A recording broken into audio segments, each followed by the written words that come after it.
Need a hero, how do I get the perfect love? Chapter 1. I'm looking for strong love. The case for monogamy. I wanna be loved by you. Just you and nobody else but you. I wanna be loved by you alone. I wanna be kissed by you, alone. Poop dupe. Colomar, H. Ruby, H. Stoddard. Man is like the elephant, for the male elephant never changes his female partner, he tenderly loves the female he has chosen, a huge beast, he is yet the most worthy of creatures.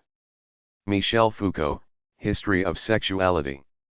A single man has not nearly the value he would have in that state of the union. He is an incomplete animal. He resembles the odd half of a pair of scissors. If you get a prudent healthy wife, your industry in your profession with her good economy will be a fortune sufficient. Benjamin Franklin. Because men have been physically stronger than women all throughout history, they wanted the power over them, and some intellectuals claim they got it by creating the institution of monogamous marriage. Frederick Engels wrote, monogamy evolved to ensure paternity, which is a fancy way of saying men stay dominant by creating a family structure where the woman stays home baking cookies and raising kids. I'm not this cynical. I believe in true love, but as far as a system goes for keeping men with the power and women out of the loop in the home doing trivial things, the monogamous marriage is a great invention that has lasted at least 10,000 years. At one time, about 40 or more years ago, everything was geared for the traditional nuclear family, the father who worked, the mother who was the homemaker, at least 3 kids, a nice house with a picket fence and a dog. TV shows from the old days bear this out, like Father Knows Best, Leave It to Beaver, The Donna Reed Show, etc. It wasn't until the late 60s that I remember a show with a single parent in the courtship of Eddie's father. Whereas once, almost every person was expected to get married and settle down, recent statistics say that the traditional nuclear family is only about 1/3 of all the options being lived out.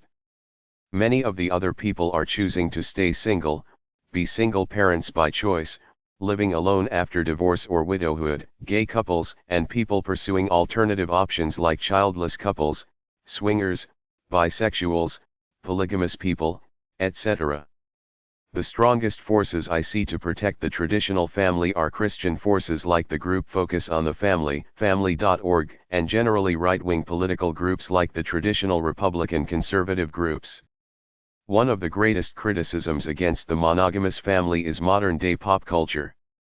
They say it encourages people to stay single, play the field so to speak, indulge themselves, but this ultimately leads to an empty life because the proponents of monogamy take their lead from the Bible, which says man shouldn't live alone. He should leave his mother and father, find a wife, be fruitful and multiply. Some pro-marriage proponents say that the pop culture mass media merely puts over the illusion that the single life is great and everybody's having a great old casual sex time and a great free life, but surveys done on people say they haven't changed much in the last 30 years or so. I don't particularly believe what these right-wing forces say about pop culture, because the way I see it, most pop songs are love songs, most TV shows and movies have some love subplot in them, and just about anything geared for women has some mention of romantic love in it. Most people put a happy marriage and a good family life as the highest priority in life, just like they did in the 60s, but it's the same old story, the old schizophrenic love-hate relationship with marriage. They want it because it beats being alone and lonely, but at the same time, they feel smothered if they get too close. Many of us want the joy of it but not the sacrificial part when we feel like we're our spouse's servant. Even though people say they still want marriage, the problem these days is that they want either a perfect superstar mate or nothing at all. They're quick to bail if anything goes wrong. This is the difference between now and 35 years ago. Back then, people stayed together through thick and thin and didn't have these superstar complexes just about everybody has these days. Look in the mirror. We're all ordinary people going through life. Accept your partner for who they are, not for the fantasy you want them to be. You aren't such a superstar either. The pro-marriage forces think there's a large anti-marriage movement out there. I think it's more a business concept rather than a calculated effort to erode the sanctity of marriage. Certain elements of society stand to make a lot of money by appealing to single people because they sell products to them, generally fashionable, adventurous products, so it's in their best interests to promote this type of lifestyle through TV shows and commercials, which they do, which is just them trying to sell consumer products. In fact, their pitch is buy my product, you will look cool and sexy, attract someone worthy, then get the love you deserve because you're worth it. The pro-family businesses do the same thing, catering to families. Beyond the sanctity of marriage from a religious point of view, I think it has a nostalgic, traditional appeal to it. It takes us back to the innocence and comfort of childhood days. 40 years ago, life was simpler.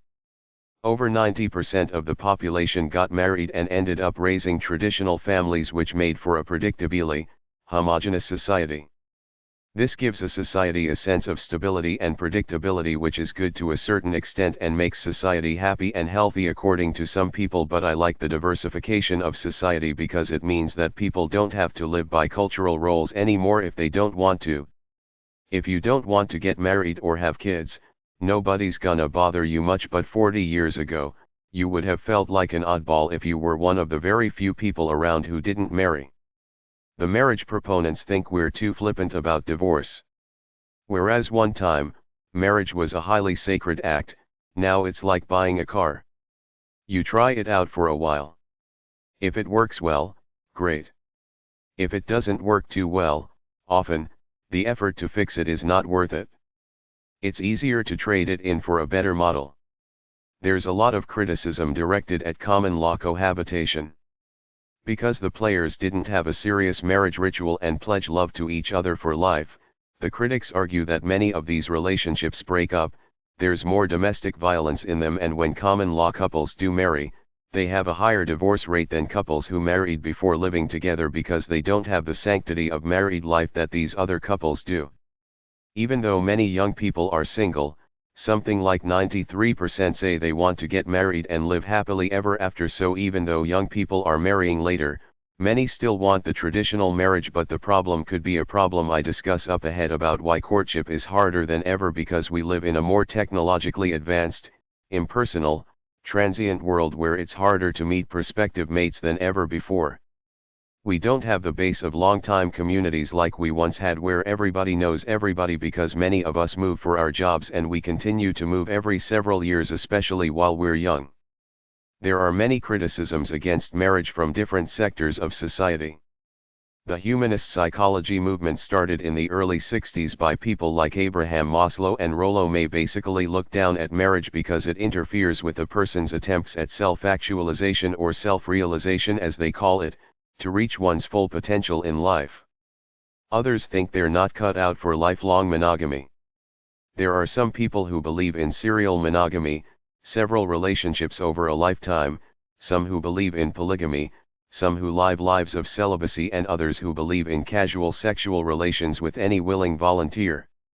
Feminism has put a wedge into marriage, saying it's unfair against women, that the men think they own them, look down on them, boss them around, and the woman is stuck doing all the housework even if she works a regular job outside the home. Women's Lib encourages women to be independent, live their own lives, and don't fall into the trap of the conventional marriage. Some critics say that people in unhappy marriages shouldn't stay just for the kids, and that marriage is just a stupid way for the government to control our lives. Yet despite all these criticisms, a lot of single people say they still want it. Proponents say that being married, simply the physical act of having someone close to you, touching each other occasionally, and having someone to talk to, brings up your mental, physical, and spiritual well-being immensely. They cite statistics that married people are healthier, happier, accumulate more money, live longer, feel more fulfilled, enjoy better and more sex, and have happier children who are better adjusted and will become more successful than children raised in other environments. Best of all is the moral structure a marriage gives to the family. I've seen the studies where they compared married men and women, widowed men and women, divorced men and women, and never married men and women on things like age at death, number of major diseases, material wealth, life satisfaction, self-reports, etc., and the hierarchy from best to worst off was almost always the married people, widowed people, divorced people and never married people. As long as you have an attitude of self-sacrifice, your marriage will not be good.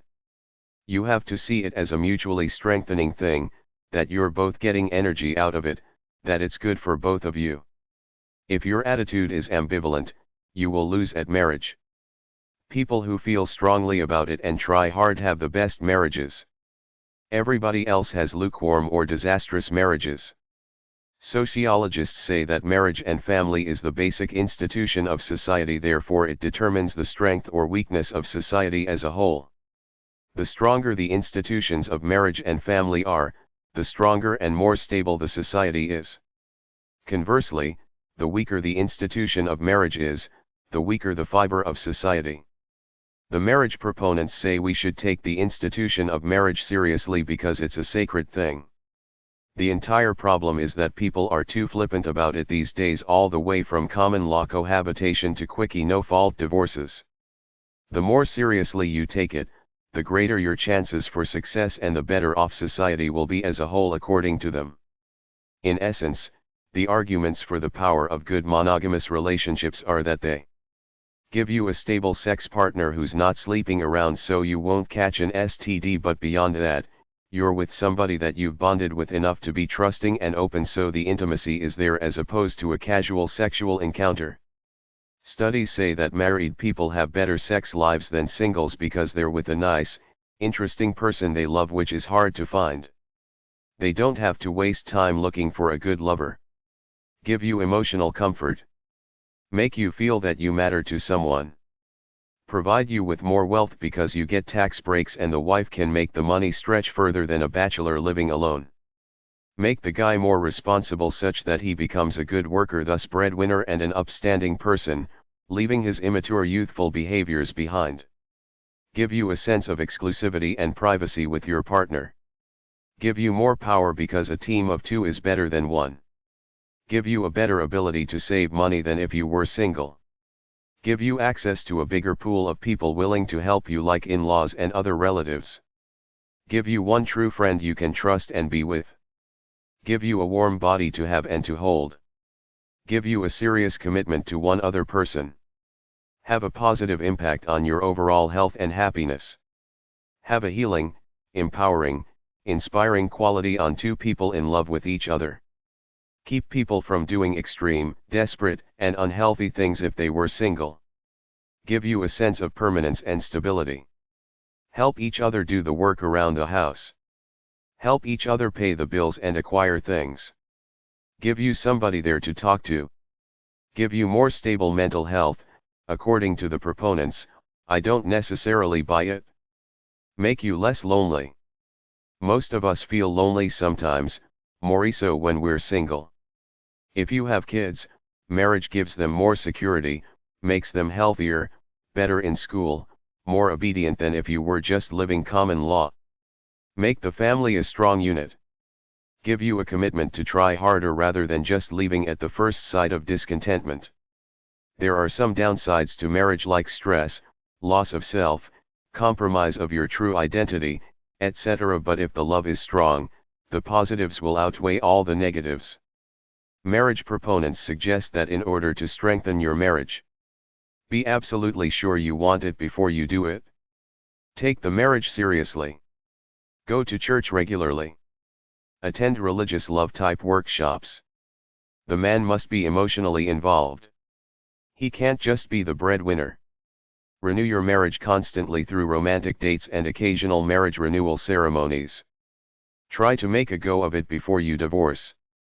Just like the proponents say that marriage does all the above things, so too does divorce destroy them, which is why they say don't be so quick to divorce. Stay through thick and thin and give it a chance.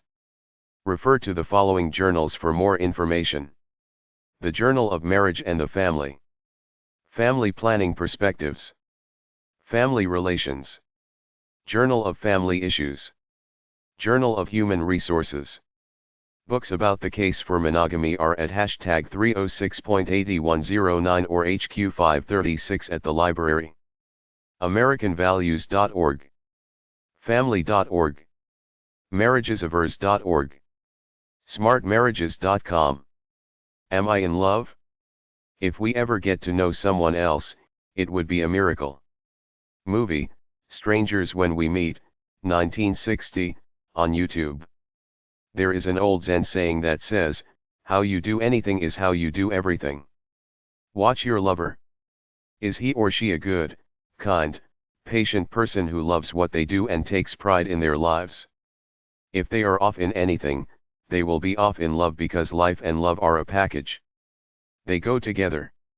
Ask yourself the following questions to get a better feel for your lover and the dynamics of the relationship. Do you enjoy being around each other? Do you talk regularly just because you like to talk to each other? Do you get upset with your lover very often or rarely? Do you feel relaxed together or on edge that you might do something wrong and he or she will give you a dirty look or a sarcastic comment? Is he/she an inspired person who actually wants to do something worthy with their lives as opposed to being just a brainwashed, pop culture airhead? Is this person real? Do they present themselves as they really are, or do they have some facade they hide behind? Does this person try too hard to please? Does he give inappropriately large gifts too early as though he's trying to buy you off somehow to make you love him? Is your lover a materialistic person or spiritual? Are you attracted to this person's wealth or status or to him or her? Do either of you explode with anger at each other on occasion? Is there a genuine integrity and respect between the two of you? Is your lover good to other people besides just you? Does your lover have a relaxed and comfortable temperament, or they tense and anxious? Does your lover treat you the same when alone as when around other people? Do I see myself in this relationship living together, or does it look like it ain't gonna happen? Do I see myself growing old with this person? Do I assume things that could be all off with my partner? Do I feel right about this? Am I honest with this person? Do we feel kind and compassionate together? Do you feel connected spiritually?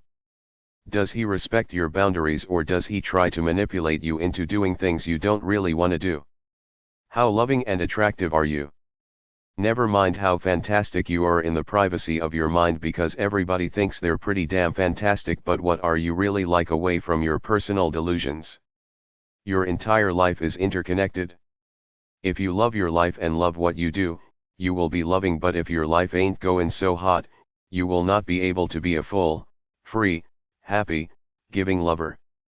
Ask yourself the following questions to help you determine if you're really a loving, positive, kind, upbeat person. Are you a helper? Do people turn to you as a friend, or are your relationships business-like and functional? Do you have heartfelt emotional connections with people in general? Do you have a positive, upbeat attitude to life in general, or are you a sad sack? Are you stingy or generous with your money and things? Do you let your frustrations show, or do you keep them hidden away? The less you bitch about your life, the more people will like you. Are you an understanding, empathetic person? Do you give of yourself to try to be a friend? Do you try hard in life in general? Are you generally happy? Do you feel that you know who you are, that you're doing what you should be doing with your life? Do you love what you do to earn a living? Do you love your job, or do you hate your work and feel trapped in your life? Do you feel within that you're a genuinely good, loving person? Do you feel you're following your true life course the way you were meant to, using up the talents your God endowed you with? Do you love what you do every day when you wake up to start the day? Are you an inspired person? Do you constantly try to learn new things? Are you sociable? Can you carry on a good conversation? Are you generally relaxed or tense? Do you take care of yourself physically? Do you look healthy and pleasant? Do you generally like people, or is there some hate in you for something, probably because you're not fulfilled in your life? Were you abused or teased a lot when you were a kid? Have you been rejected by other people, abandoned by someone, failed at something, or are not as successful as you want to be? These things make some people permanently sad and angry until and unless they can let them go. Do you have any addictions, excessive obsessions with something? Do you still hold grudges from the past? Why don't you forgive people and move on? What is the root cause of your anger? Are you perfectionist to the point of absurdity, which is a cover for something missing in your life? Happy people are generally peaceful because they feel that they're doing what they should with their lives. What do you fear, if anything? Why? Try to understand it and learn from it. Do you regularly share your feelings with others? Do you feel you're in control of your life? Do you generally feel happy with your life, feel like you're on the right path towards your unseen destiny? Chapter 2. Lukewarm love and less stellar forms of love. Lukewarm love info. Is this it? Shouldn't there be something more? It wasn't like wow, but he's a nice man. I was looking for love in all the wrong places. Looking for love in too many faces. Searching their eyes, looking for traces of what I'm dreaming of. Mallet, Ryan, and Morrison. I use the term lukewarm love at least 50 times in this book, so I felt I should give it its own separate section because it's so rampant, possibly the root of virtually all failed relationships. Lukewarm love works because it's the real world.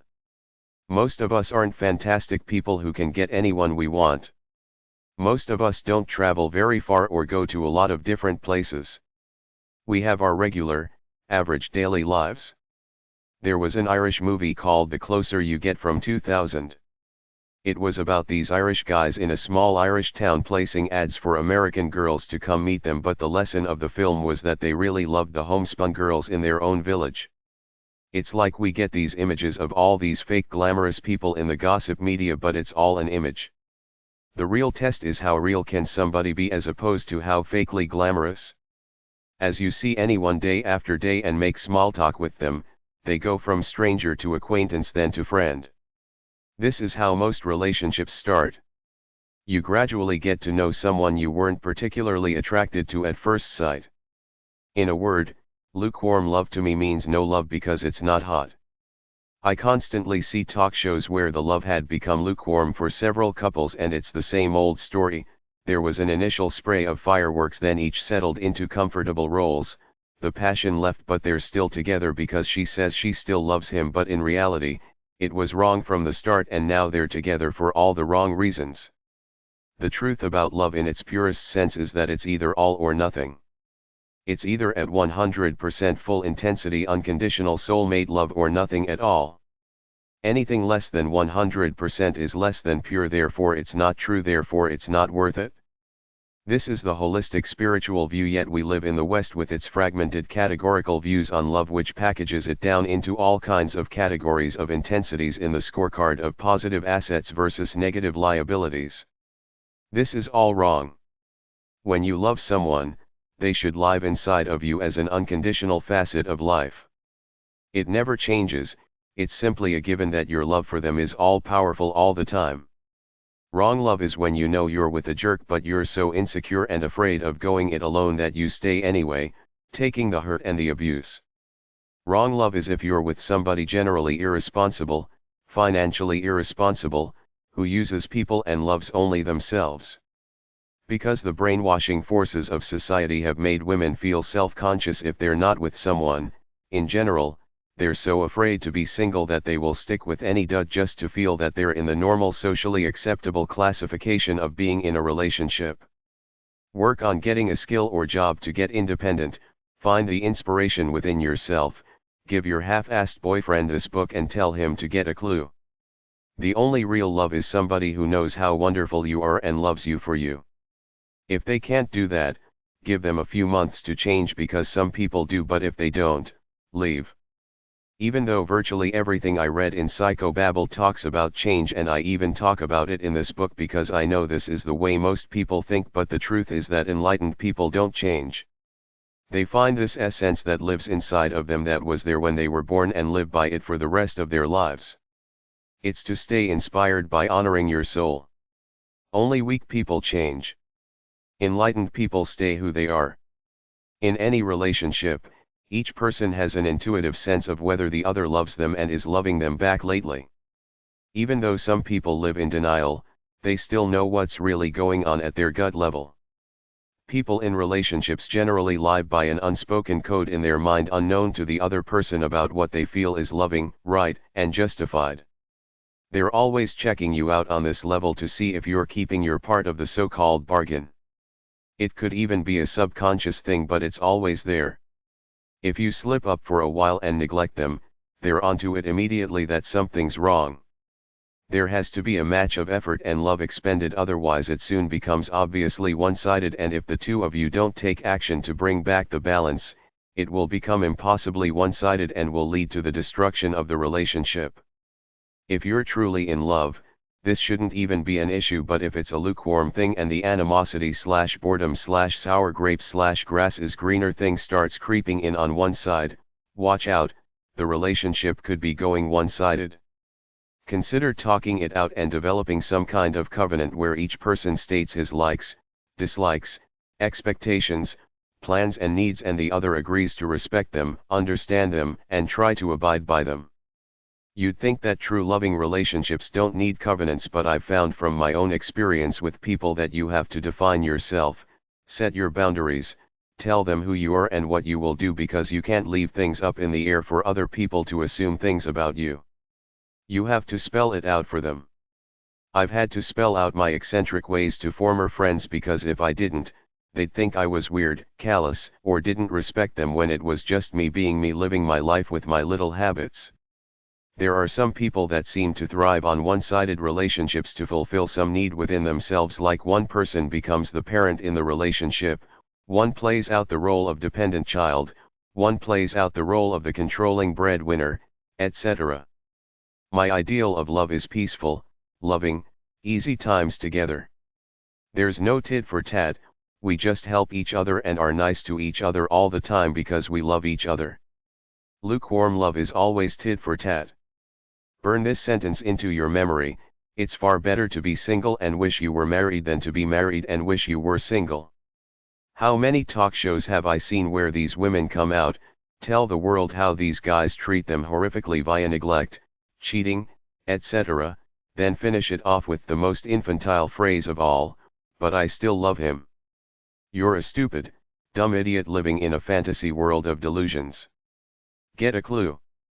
There's something wrong with you if you eat crap and keep going back for more. As I've already said, if you're such a loser that you stay with a dud, it's your fault. Regardless of whether he's your meal ticket or you're just insecure, nobody's responsible for you but you. That's why every adult human being on this planet should strive to be independent and self-sufficient within themselves. Then you don't have to let yourself get under the control of a dud just cause he's got the dollar and you don't. The message is to save yourself until you find the right person. Barring that, if it ain't working, either take proactive steps to make it work, but if you find that it's a one-way street, do yourself a favor and get out. Many women hang on because they're lazy and don't want to support themselves, or they live in some delusion that he will change, and, of course, he never does. Most guys in lukewarm relationships are really thinking, I will use her for now, but when the right one comes along, she's history. Gold digger girls are like this too. If you're too dumb to see that, it's your fault. Why enable a lukewarm lover? Tell him to go to hell if he doesn't give you the proper respect you deserve. You don't want to be alone? Well, get some guts and drop the bum. Everybody knows in their gut whether it's lukewarm or real. Love is either hot or cold, it's either there or it ain't, and it don't take no rocket scientist to figure it out. I'm not talking passion here, anyone can have momentary, sexual passion. I'm talking basic commitment. If your partner acts ambivalent, lukewarm, or says they're not ready to commit, what they're really saying is that they're not ready to commit to you, they're looking for somebody better, so don't waste your time. Get rid of them and move on, it's that simple. Millions of common law relationships are there for precisely the reason that they don't really love each other, but they're just hanging on for convenience sake. The little things always give someone away. If the wife wants something at the supermarket for the family, not just for herself, and the husband doesn't want to do it, that says something about his true love for her. If a girl is always being self-centered about her makeup and her clothes, that's not a virtuous woman. I truly believe that there are many women who have been so wounded by pop culture and materialism that they are incapable of loving anyone but themselves. There are plenty around with their huge closets full of clothes thinking they're loving and special, but they're really arrogant tits. Biggest problem in the love game. I love you. But you don't even know me. Who knows anybody? But love, it's only a story one makes up in one's mind about another person, and one knows all the time it isn't true. Of course one knows, one's always taking care not to destroy the illusion. Virginia Woolf, Night and Day. The biggest problem in the love game is simple, unrealistic expectations that don't match up with the real world.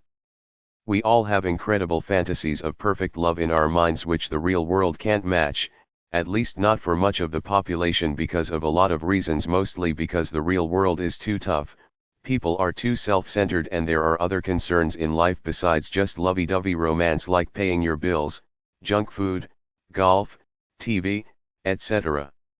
Most of us think we're nice, warm, loving people, but in reality, we're a bunch of tainted, jaded, self-centered, selfish bitches and bastards, even though we don't admit it to ourselves nor to the rest of the world with our superficial exteriors. But that's who we really are, and we just can't give enough to another person to make that love perfect, nor do we ever find that person that pleases us perfectly. But they are out there if two unassuming gentle souls can find each other, but in general it's so rare because we're all so hooked on what can you do to satisfy me rather than what can we do to have fun and please each other.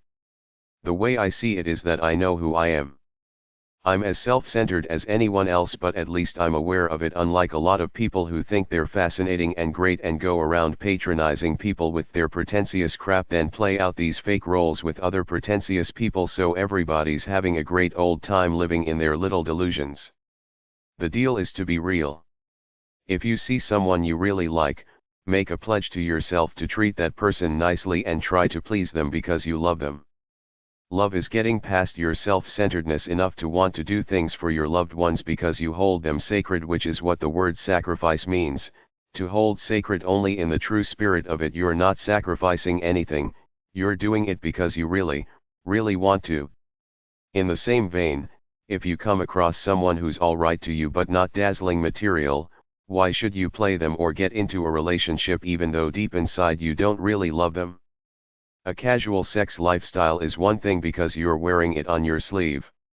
You're saying you want sex for its own sake and nothing else but casual friendship. This is where the lukewarm thing comes back into it. Why should you get into a relationship with someone you don't feel hot for if you know in the back of your mind it will end someday? Young people do this because they're experimenting with life and love. This is one of the reasons that if I was looking for love as opposed to lust, I would rather go out with a 27-year-old girl than a 22-year-old. The maturity just ain't there.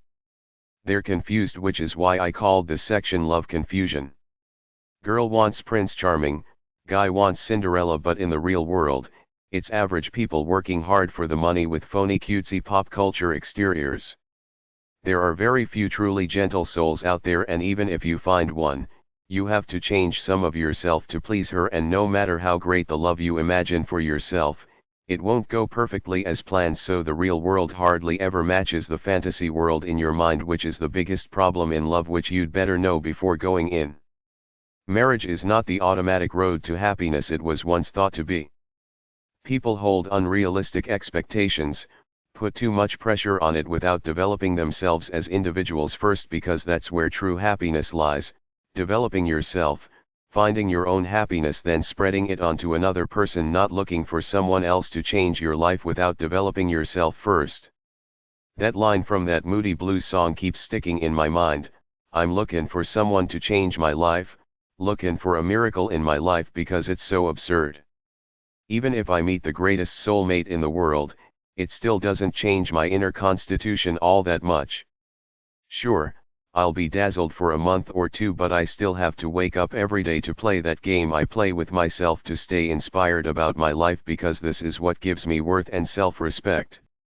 Love is just the icing on an already full life. Little N of Green Gables on page 137 of her book says life is too interesting to be sad for very long, yet I see all these lonely hearts walking around so sad because they're not in a perfect, lovey-dovey relationship. Get a clue. Live your own life. Do something inspired and interesting. Only then, when you least expect it, will someone get turned onto you. It won't happen if you're lonely and mopey. In love with the idea of love. Falling in love with the idea of love is make-believe. Falling in love with love is playing the fool. True love is the unselfish giving of yourself. We're smothered in love in pop culture and commercialism. I believe one of the big reasons is simply to sell product, make everybody feel inferior, insecure, and paint an image of cool, fascinating, trendy people on TV in great relationships so all the plebeies in the heartland can be a bunch of suckers, working their asses off to earn money to buy all this crap to try to make themselves look like dancing fool, trendy phonies. But by doing this, they've lost themselves and their ability to be unpretentiously simple and honest in their search for true love. Girls and guys go out looking for love, and based on what I've seen on a TV documentary series about singles, they're either so desperate, there are so few worthy candidates out there to choose from, or people hate the courtship process so much that they will go for anyone moderately alright and try to build something out of it, when my belief is that true love can only come out of a strong intuitive mutual connection the first time you see someone. When you go to a bar, a dance, at school, or anywhere, you have that little pool of people there. If you choose to be limited by that, there might be someone there who's alright but not a really strong soulmate connection, but you go through a relationship anyway just because you want to be paired off. It might work, it might not, but it will never be strong love. People in general, especially young girls, feel a very strong cultural push to be paired off, and they're curious anyway, so they go out seeking out a relationship not because they want love per se, but they're in love with the idea of being in love. A lot of girls will desperately seek out a guy even if they don't really love him just to be in a relationship. They will sleep with him and be his doormat just to stay with him even if it's not true love. It happens all the time. Check yourself to make sure it's love, not just your need to be paired off to look good for your society, so you won't feel like an oddball around all your friends and relatives. There's strong intuitive soulmate love and everything else which might feel pretty good and even comfortable, but it's not real love. Many people get pseudo-love or substitute love and stick with it because it's better than no love. It's like food or religion. When you need some, you don't care what it is as long as you get a generic dose of it. True love takes risk and the possibility of being hurt, so many of us set up lukewarm or substitute love relationships for ourselves, which is half-heartedly going for a romantic relationship with someone even though you don't really feel strongly attracted to him or her, but they're probably generically nice, polite, buy you things, drive a nice car, take you places, are good conversationalists, etc. You really feel no strong connection to them, but you're lonely and it's better than being alone, so you go along with it. Some of these relationships blossom into true love over time, but most stay stuck at some mundane level until they die out totally. This is based on my belief that true love can't really be developed if there is no mutual chemistry in place. It has to be there intuitively when you see that certain person for the first time, because the beauty of their soul reaches out to touch you in a powerful, undefinable way. Substitute love relationships may keep us safe and give us some pseudo-mild comfort, but it's not the real thing. A major pseudo-type of relationship is the provider, the guy who provides the girl with all kinds of material things, but there's no soulmate connection between them. His worth to her is the financial security and nice things he can give her. Some people find weak people they can control, and some people need someone like a father figure to make important life decisions for them, so this type of relationship fulfills a need in some people. Some people want platonic friendships but shudder at the idea of intimacy, so you might meet a girl who wants to be your friend and is great at it, but once you try to get intimate she turns off for some reason, like a repressed upbringing, but she still wants to be with you for the companion part of it, which is not total love. Another person feels a need to rescue helpless victims of life and not really love them, just feel needed by them. A guy might go around looking for prostitutes or junkies to rescue, so he will start a relationship with one, Try to help her to fulfill some need within himself to help lost souls. Then when he's successful, he will cut her loose and move on to the next one, or more likely when he's been used enough or realizes he can't change a hoe into a lady, he will get rid of her and find another one. Some people have such a poor track record in love that they start to generalize all those bad experiences they had with jerky guys to the entire male population, so even though they claim to be looking for love, they end up bashing all men they come across, subconsciously punishing them for the sins of their past lovers such that they quickly alienate all their new boyfriends.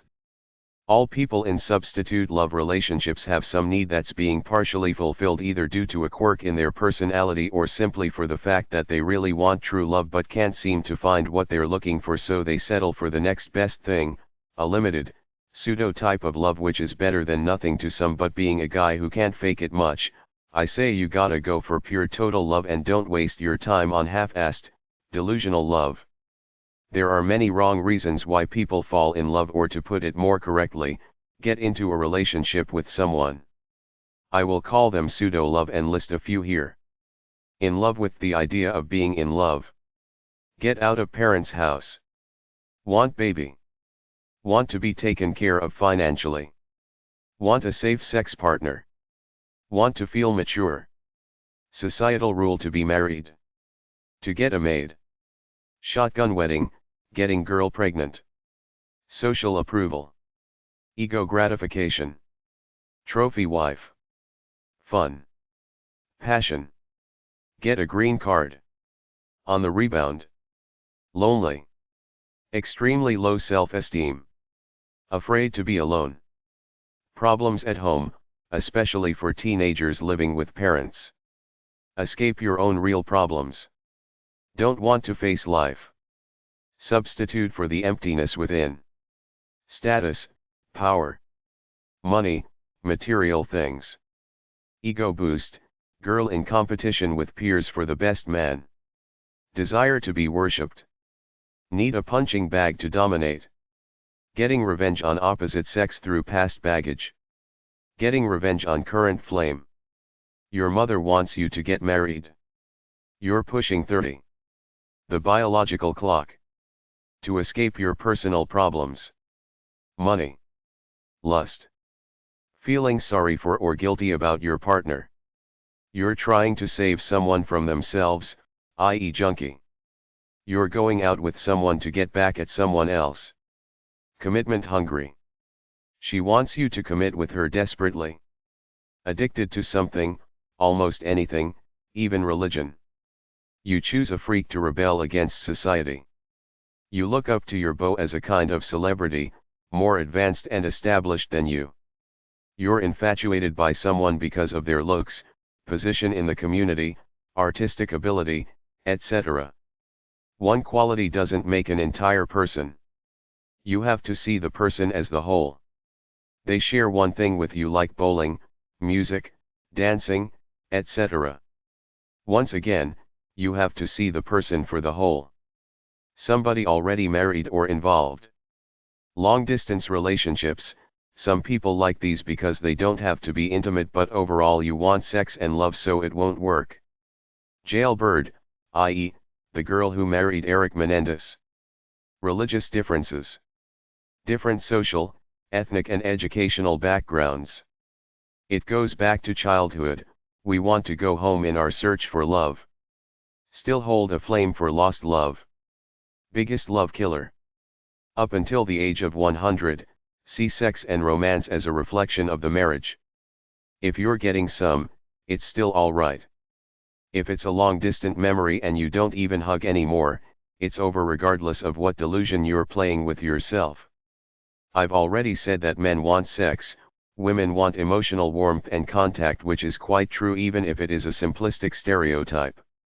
Somebody said over 40 million women in America don't want to have sex anymore with their husbands. Some survey rated sex as man's #1 need, 14th for women after gardening. A marriage is supposed to be a teamwork thing, but it's really got a lot to do with sex for men who need it all the time by virtue of the testosterone coursing through their bodies, which keeps them perpetually horny. The way life works for millions of couples is that men want sex, the woman gradually grows to not want it either because she's raising kids, too tired, too fat, too unattractive, etc. When the man initiates and she rebuffs him, he turns off. After 3 rebuffs, he says screw her, starts masturbating and resenting his wife. He may stay, he may not, but it's the simple. This is how most couples live, the wife having given up on sex, the husband quietly loathing her. If you're a woman and your husband wants sex and you don't feel like it, if you blow him off, he will eventually grow to hate you. If you give him a romantic rain check and set a date like Saturday night, then put out and seduce him somehow, he will still like you. Don't get spiritually old and physically fat. That is a death sentence to the marriage because he married you to have sex with somebody attractive, unless he's a fat lover, in which case go ahead, eat another tub of ice cream. Love killers.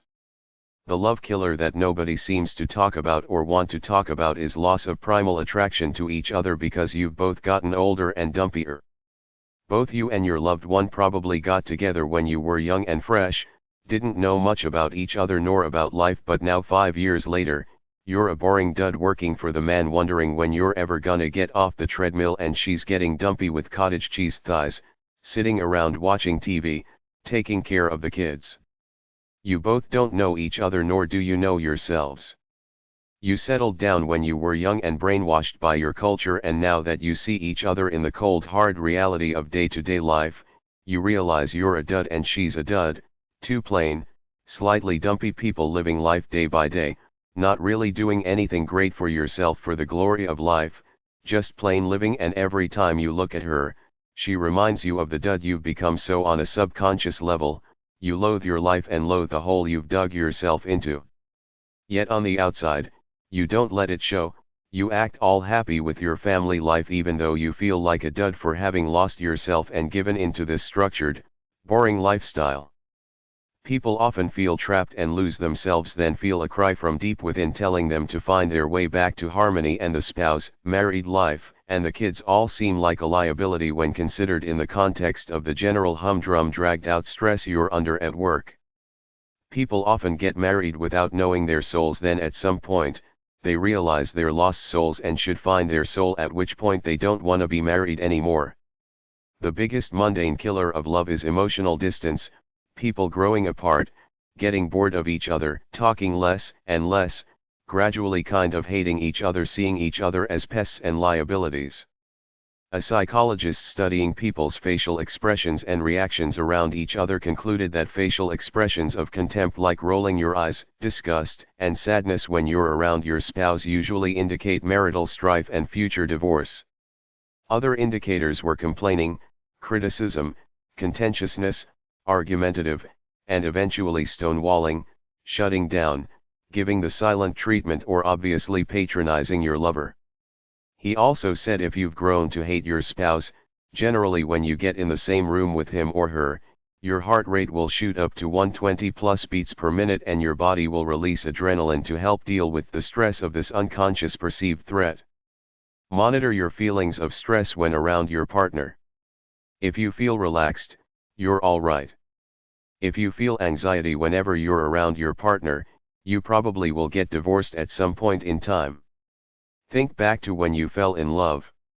Your lover wants that bubbly, thin person, not the ugly, chubby, apathetic, balding, lazy, stressed out bum you've become because you let life get to you.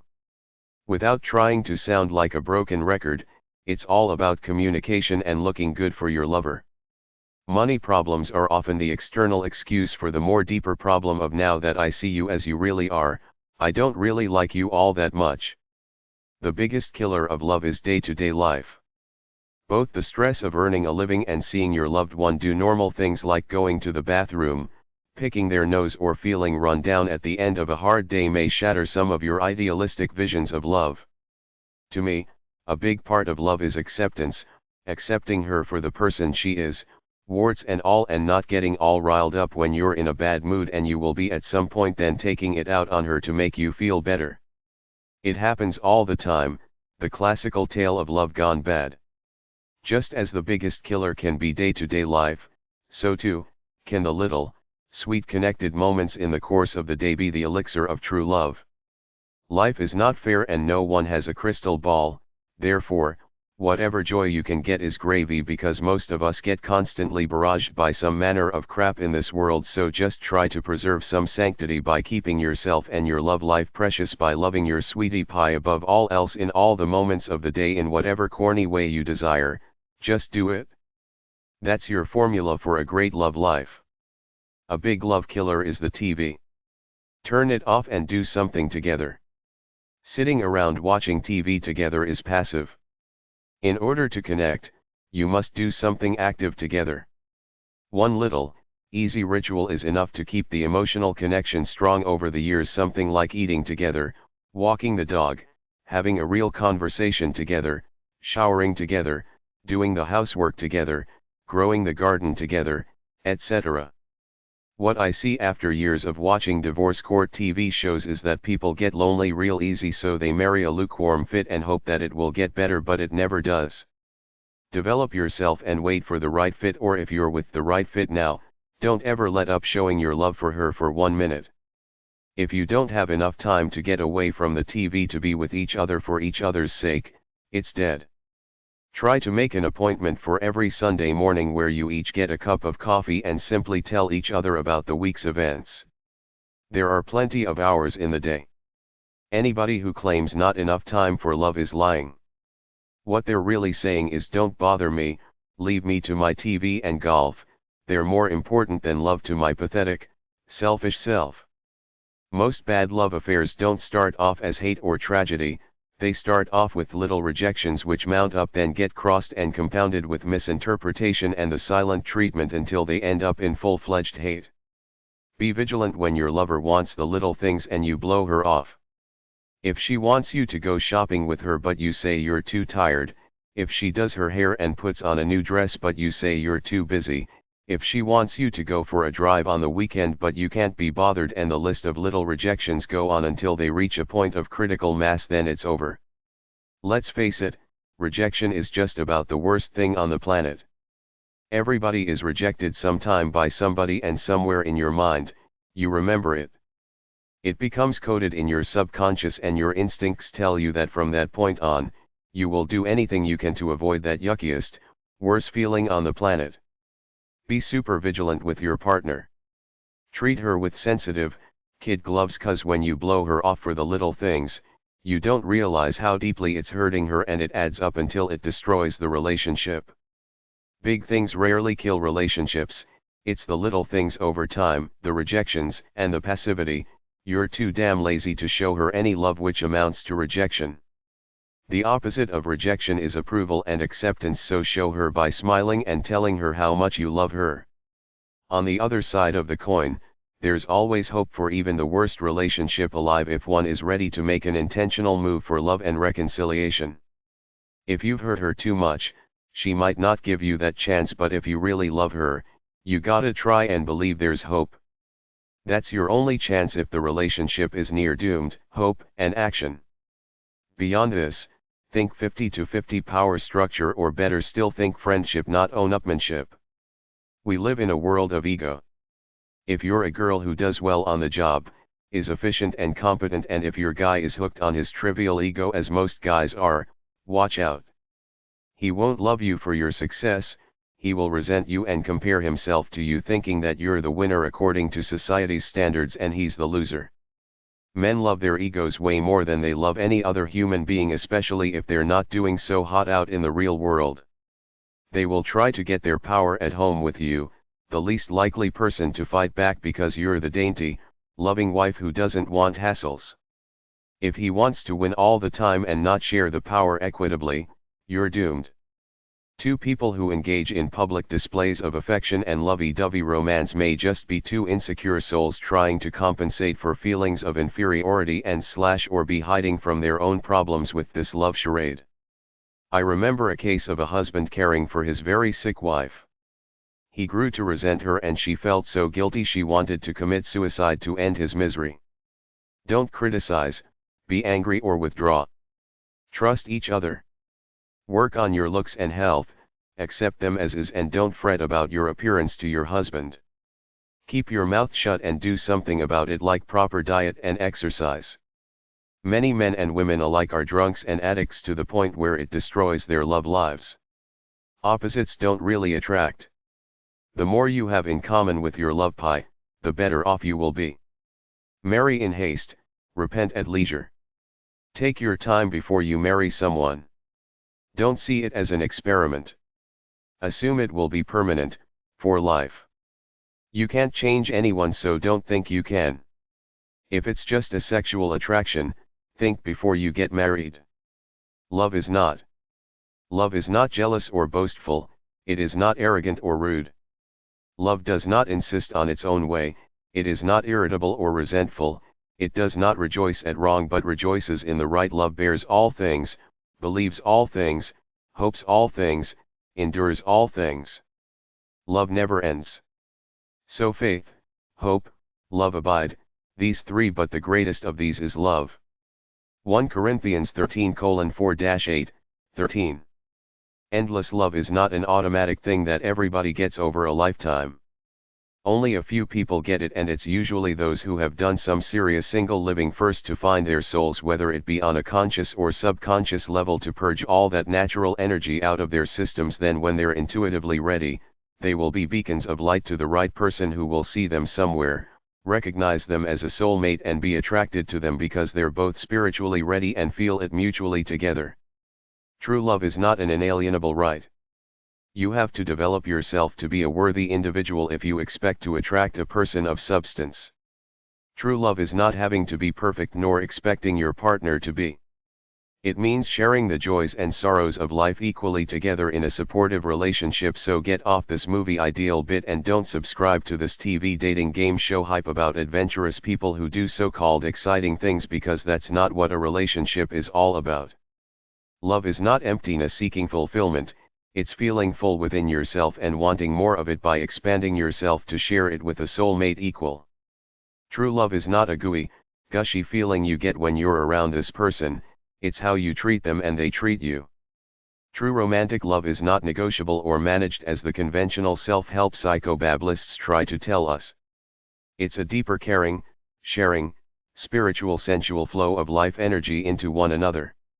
Love is not just an emotional feeling to give two people some self-centered satisfaction. As John 13:34 says, "As I have loved you, so you must love one another." Love is not some ethereal quality relegated to romantic movies with soft, pastel, fuzzy edges and a few times a year during Valentine's Day, Christmas, and your wedding anniversary. Love is not an eternal flame. It has to be fed, otherwise it dies out. Don't have high expectations. Have realistic expectations. When you're young, you think the love will last forever and never resort to tit for tat, but most people do as they get older. We all forget our loving ways as the hassles of life harden us into becoming cynics, and we take our frustrations out on our lovers. True love is not possessive. If you get jealous, it means you feel the relationship is threatened. If you feel secure, you should feel stable about the relationship. Love is not a fantasy, unrealistic expectations, concern with getting as much as you give or more, career, children, a biological clock, or worry that you look old and unattractive as you age. A good marriage is constantly going forward wherever the two of you want to go together. The opposite of love is not hate, it's indifference. Love is not something you do to get a result. It's something you do for the joy of it. Whenever we see relationships waning, we blame it on the big one, loss of emotional connection, the feeling that you're two lone ships going through space. Love is not all lovey-dovey romance. You should be able to get down to brass tacks, talk money talk and do practical things together. Love is not excessive self-sacrifice.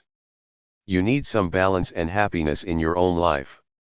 If one side does all the giving, he will feel resentful after a while and she may feel guilty. Love is not emotional dependence. You should be strong enough mentally to take care of yourself on an even keel without going overboard on the dependency bit. Love is not stubbornness. You must be able to give in to compromise and open up. Love is not perfection. Nobody's perfect.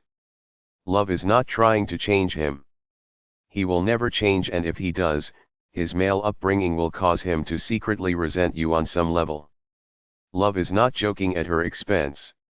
Jokes are often an outward manifestation of inner feelings and a sign of disrespect. Love is not unrealistic expectations. Accept her for who she is, warts and all. Real love is not divisible by two. The two become one. Love is not something you get from someone else. It's something you share equitably with them without being a doormat or a bitch. Love is not everything in life, nor is it codependency. You should be able to live a happy, joyful, functional life with or without a monogamous loving relationship, so don't fall to pieces if your love life ain't what it's supposed to be. Stay cool and love yourself no matter what. Love is not enough. You must be friends, lean on each other and work as a team to keep each other inspired about life. Your partner should make you feel like you're at home, feeling comfortable with each other. Love is not the same as lust. Don't confuse the two. There are people around you can have fun with, then leave, and they don't get all bent out of shape, but if you're falling in love, the contract is that it's exclusive between just the two of you, so know that that's the game, and before you leap, make sure that's what you want, and then if you do make the leap, you signed up for it, so either stick with it or get out clean and whole. Love is not the only reason people get married. Economic security is a much larger reason. Lukewarm love is not love. It's soppy oatmeal. You meet someone somewhere, they see you as a lay, possibly material perks and a social partner if they need one. They're just with you for convenience sake until something better comes along. Love is not lust. True love is maximizing what God gave you in a natural way with love for your spouse. Love is not necessarily the easy road we've been brought up to believe in, but it doesn't have to take work if you have a spiritual flow about life. Love is not a noun, a magical feeling you get when you're attracted to someone beautiful and they're attracted to you. It's a verb for action, helping people, showing them you care about them and enjoying their company. Love is not the expectations of what you're getting out of the deal, it's to allow a caring, sharing, nurturing sensitivity to grow between people. Love is not what you see in the movies. You have mother's love for a few years, then you go off into the world and seek out a comparable love, but it rarely happens.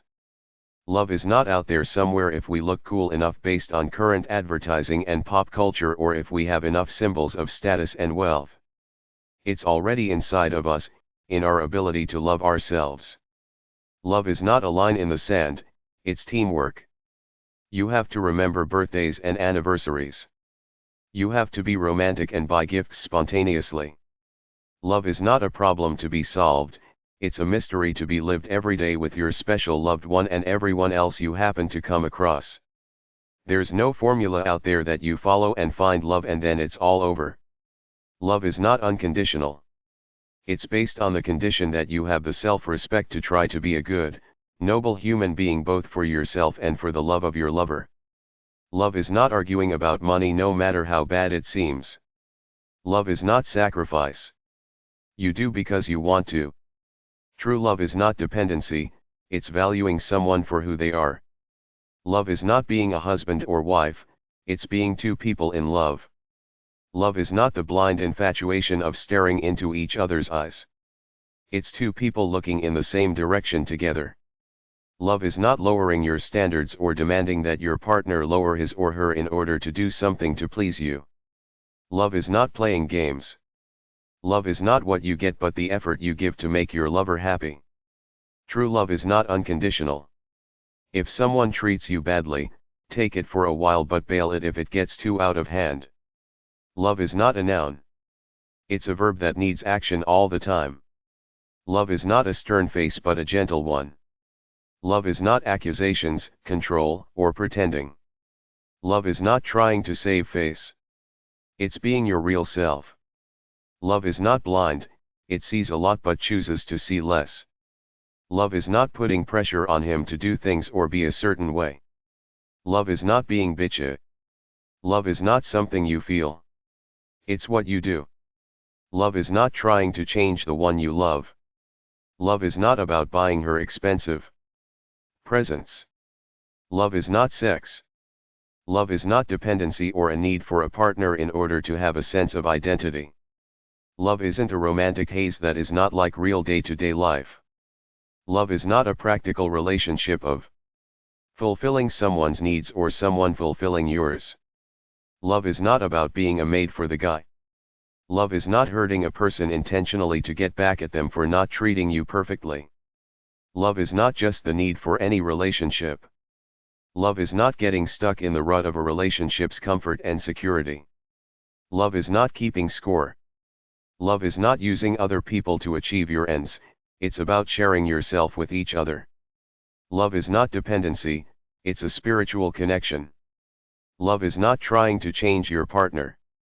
Love is not putting pressure on your partner to perform like a show dog in some way.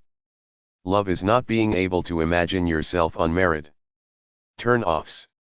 Some universal turn-offs are: prima donna. Wants you to cater to her. High maintenance. Talks too much about nothing in particular. High, shrilly phony feminine voice acting like a sorority girl. Nagging. Needs attention all the time. Too obsessed with being skinny. Skinny girls in general. Men want some meat on a girl. Physical, verbal, or emotional abuse. Lying. One-dimensional. Married to your work. Bad breath. Body odor. Bragging about anything. Overly aggressive. Drink too much. Selfish. Overmothering. Doing things for your partner because you think he or she is incompetent. Manipulator. Withdrawn. Never satisfied. Grass is always greener. Envy. Unsolicited advice. Always correcting you on minor points like grammar. Talks too loud and boisterous. Critical, cynical. Constantly reminding him of things to do he already knows. Looks at girls while with you in public. Spoon-feeding him through life. Territorial activities like excessive public displays of affection, picking lint off his shirt or putting him on the spot by reminding he's your servant in front of other people. Takes a cell phone on a date. Insisting you bring your kids on a first date. No interest in initiating sex. No joy in sex. Indifferent attitude to romance and sex. Do it out of duty. Too serious about sex. Too aggressive sexually. Nagging and scolding in front of other people.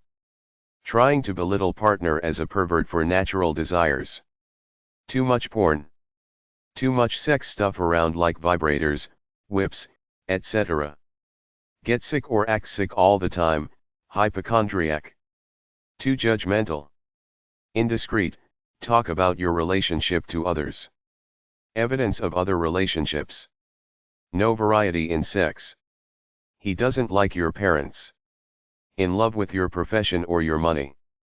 Expect him to take out your garbage or expect her to wash your dishes when at each other's home.